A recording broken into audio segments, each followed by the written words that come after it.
Now, I have to tell you, I was at Merced today. I was in Sacramento yesterday, Merced this morning, and I was talking to them about the same center. So, but everybody's going after this one. San Diego, everything, but except for Santa Cruz. We said we don't want it. It's flatly said, Yeah, the UC Santa Cruz faculty decided they didn't want it. So take it up with George. Well, and as you know, UC is a wonderful institution, and I bleed blue and gold. But we're not. Sometimes we don't run ourselves efficiently as we could, and it's a lot of different campuses. And it's really going through its own change in structure now. That's too bad. The city passed a resolution Did you? asking for it. Yeah, maybe they'll change their mind this year. When did you do that? Just recently? Last year. For the last one? Yeah. Well, we gotta see what's going on with the new one. Yeah, we'll try again. Yeah. Or something like that. And, you know, you don't have to get that one.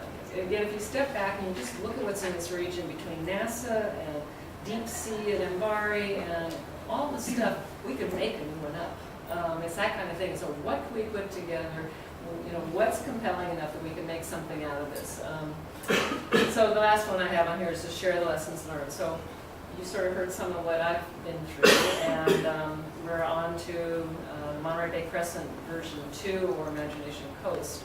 And I want to figure out how I can help, because I think the talent in this region, my personal driver, if I should be careful how I say this, I forgot you were taping me.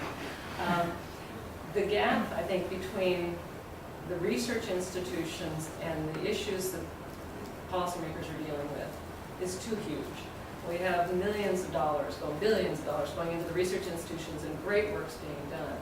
And we've got very complex issues around water and energy and infrastructures, and we've got people making those decisions with legislation in real time, without enough of the brains of the people who are doing decades worth of work on this.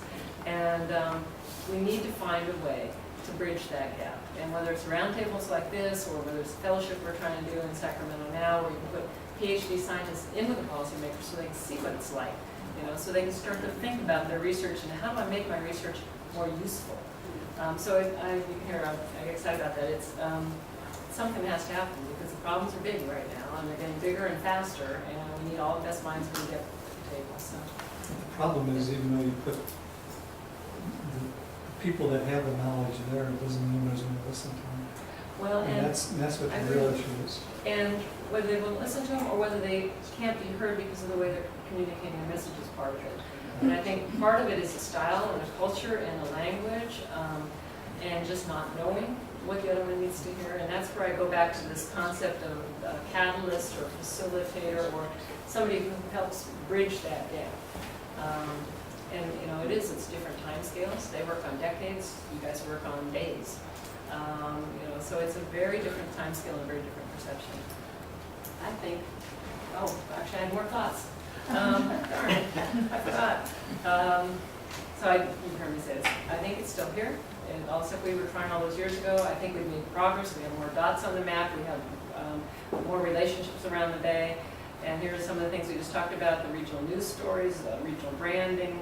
It's a way to catalyze this effort, whether it's through networks like this or organizations.